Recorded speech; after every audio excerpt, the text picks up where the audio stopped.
If you have to put a lot of fabric staples down in a large area like this, make this to save your back. Look how easy this is.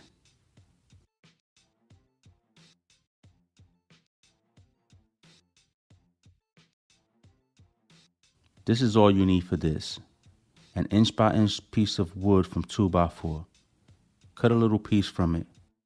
I rounded one end to make it a handle. A magnet with a screw hole in it. One 1-inch screw, two 2.5-inch screws. A drill bit to pre-drill the holes. Put it together like this.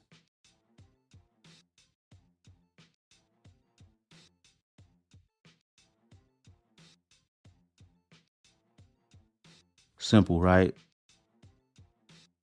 Now, let me show you how this works. Put the staple on a magnet. Stick it in the ground, twist it off, then push it down. This is perfect for a large area like this. Check my other videos on my channel. You might can use one of my other inventions. Hit that like, bell, and subscribe button for me.